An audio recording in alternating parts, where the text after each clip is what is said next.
Good morning students. Last video के अंदर हमने थर्मोडायनेमिक्स चैप्टर स्टार्ट किया था और उसके अंदर zeroth law of thermodynamics complete किया था। अब आज नेक्स्ट देखना है first law of thermodynamics. So what is the statement of first law of thermodynamics. आपको एक इक्वेशन याद रखना है, स्टेटमेंट याद रखना है, and that equation is delta Q equals to delta U plus delta W. What is delta Q?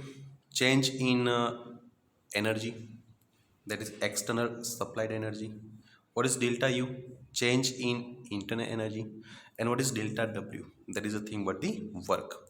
Meaning ये है कि जो भी आप सिस्टम को आप एनर्जी प्रोवाइड करोगे वो एनर्जी सिस्टम दो तरीक़ों से यूज़ कर सकता है। एक, उसकी जो इंटरनल एनर्जी है उसको चेंज कर पाएगा, और दूसरा थोड़ा बहुत वर्क करेगा।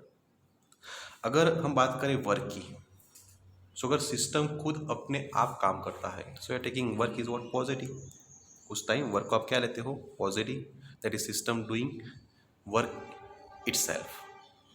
अगर उसके ऊपर काम होता है बराबर, तो उसका हम क्या करते हैं? नेगेटिव लेते हैं।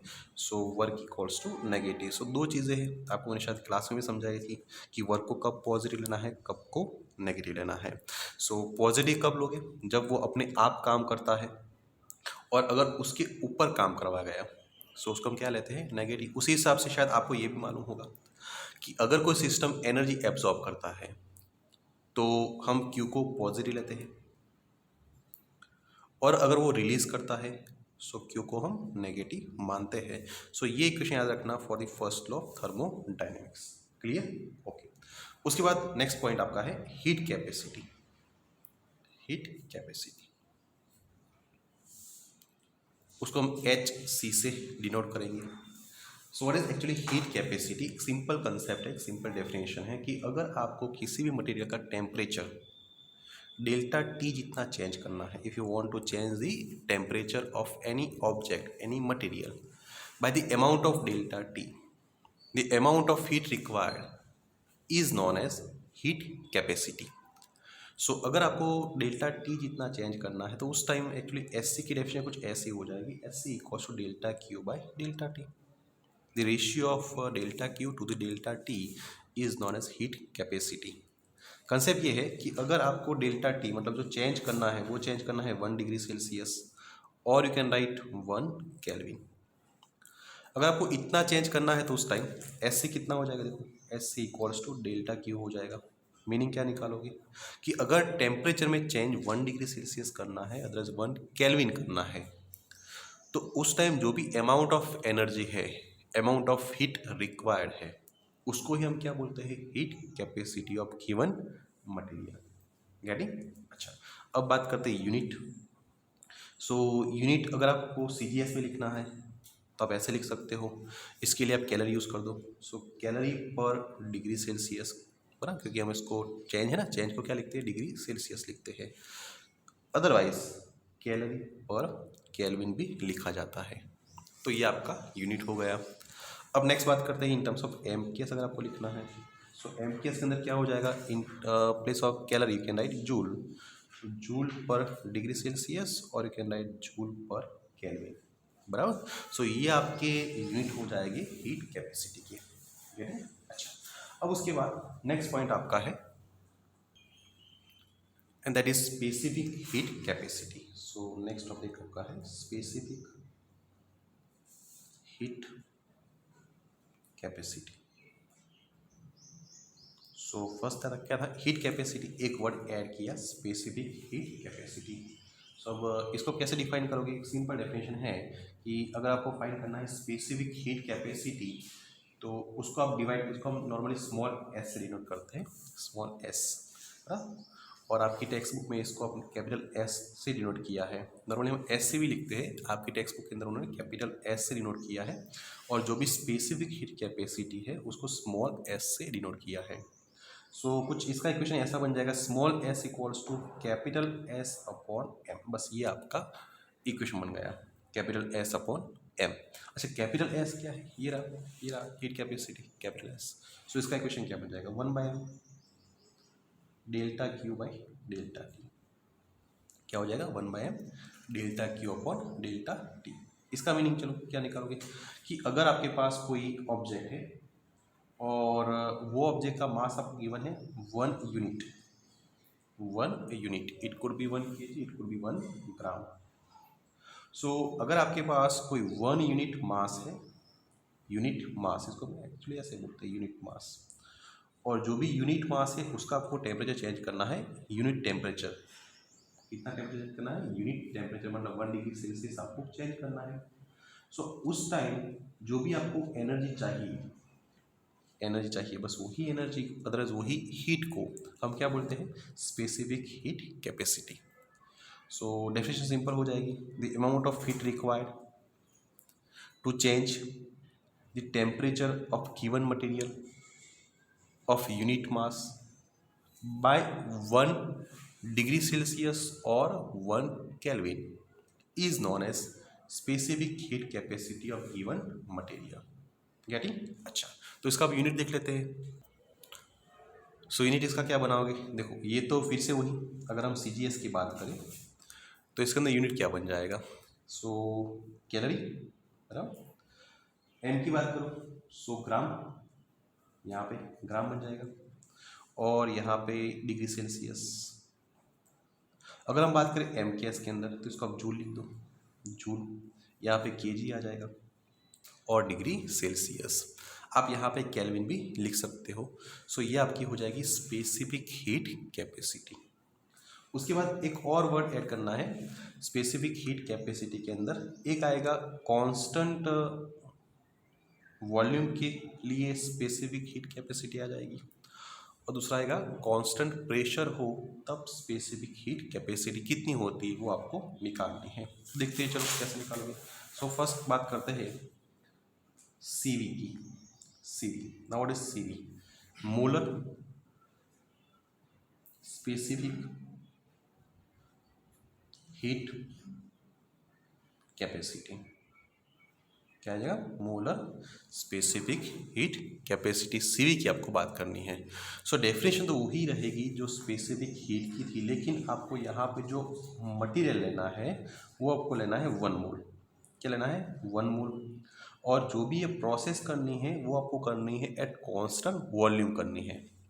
सो डेफिनेशन इसकी सिंपल हो जाएगी कि अगर आपके पास कोई मटेरियल है, अदरवाइज नॉर्मली हम गैसियस फॉर्म के लिए यूज़ करते हैं, अगर आपके पास 1 मोल कोई गैस है, 1 मोल कोई भी गैस है, उसका आपको टेम्परेचर चेंज करना है कितना? 1 यूनिट। लेकिन उस टाइम क्या करना है? कांस्टेंट वॉल्यूम रखना है, वॉल्यूम को आपको चेंज नहीं करना है। सो इसको बोलते हैं मोलर स्पेसिफिक हीट कैपेसिटी। क्या बोलोगे? Molar specific heat capacity.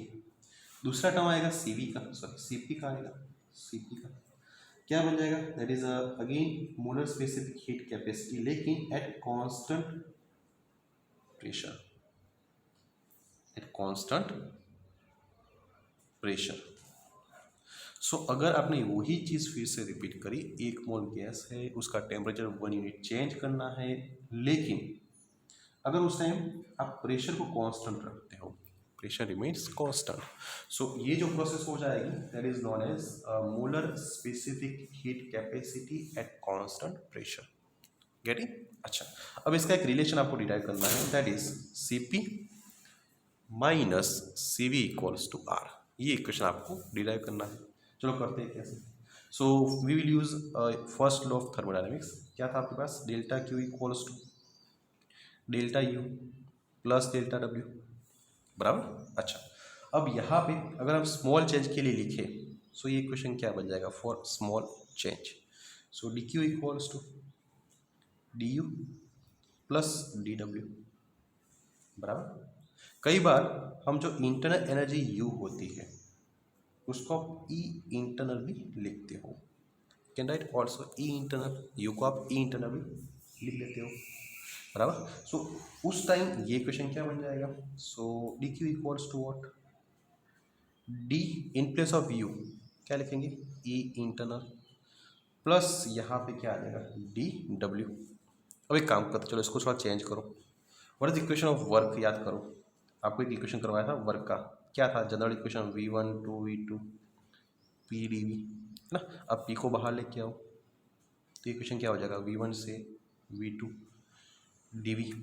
सो dV का इंटीग्रेशन क्या हो जाएगा, V हो जाएगा। देयरफॉर P यहाँ पे V कहाँ से कहाँ जाना है, V1 से V2 जाना है। सो P कितना हो जाएगा, V2 माइनस V1। सो इसको आप P डेल्टा V लिख सकते हो, और अगर स्मॉल चेंज के लिए लिखना है तो P dV आप लिख सकते हो। सो अगर आप यहाँ पे इसकी बात करें स्मॉल चेंज की dW, क्योंकि ये इक्वेशन किसका है, ये इक्वेशन W का है ना, वर्क का है।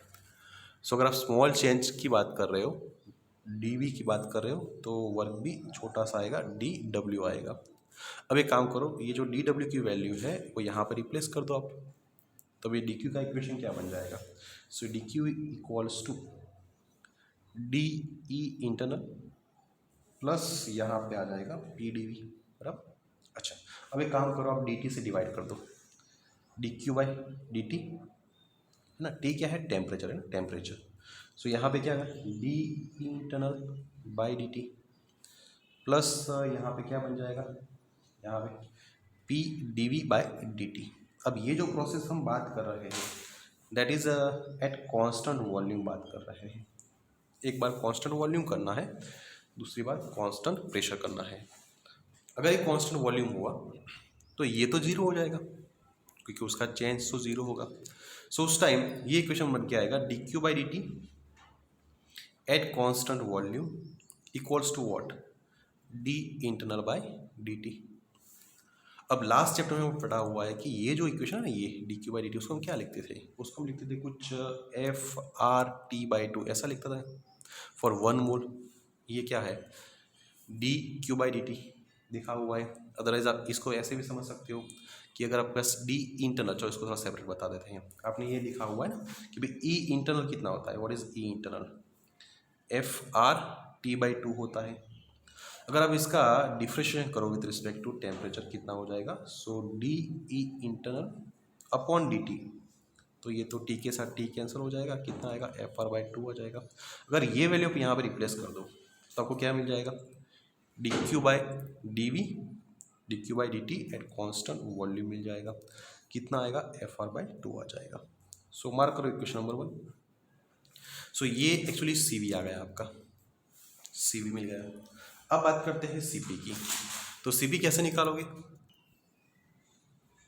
तो CP के लिए फिर से वही इक्वेशन आपको रिपीट करना है, बराबर। फिर से इक्वेशन वही रिपीट करो, कौन सा आएगा, dQ at constant pressure equals to what, D internal plus P dV, बराबर। आपको आइडियल गैस इक्वेशन मालूम है, PV इक्वल्स टू nRT, लेकिन n तो 1 लेके चलो, 1 मोल की बात कर रहे हैं तो ये तो 1 हो जाएगा। सो यहाँ पे अगर आपने dV लिख दिया, सो यहाँ पे कितना हो जाएगा, dt हो जाएगा। अब ये वैल्यू यहाँ पे आप रिप्लेस कर दो, सो dQ एट कांस्टेंट प्रेशर क्या बन जाएगा, DE इंटरनल प्लस RTT। अब dt से आप डिवाइड कर दो, सो क्या हो जाएगा, dQ by dt at constant pressure P, so d internal by dt। अच्छा, यहाँ पे क्या बन जाएगा, ये तो dt के साथ dt कैंसिल हो जाएगा, तो यहाँ पे कैपिटल R आपका आ जाएगा। अभी काम करते हैं, डेफिनेशन का यूज़ करो आप। अकॉर्डिंग टू डेफिनेशन ये तो हमारे लिए क्या हो जाएगा, CP, क्या हो जाएगा, CP। सो CP कितना निकल के आएगा, d internal by dt plus R। अब यही चीज़ फिर से रिपीट करो, ये क्या है, what is this one, d internal by dt, ये तो फिर आप FR/2 है। सो अगर आप इसको यहाँ पे रिप्लेस कर दोगे तो ये क्या है, निकल के आएगा FR/2 प्लस R।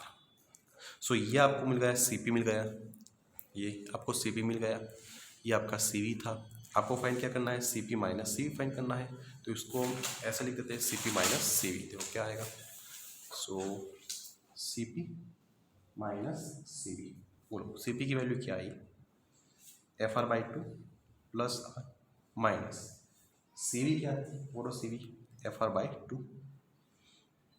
बराबर ना, वैल्यू रखी है। तो इसको आप कैंसिल कर दो, तो ये इक्वेशन क्या निकल गया, CP minus CV equals to capital R। तो ये रिलेशन आपको याद रखना है, एग्जाम के अंदर आ सकता है, प्रूव करो ये equation CP minus CV equals to R।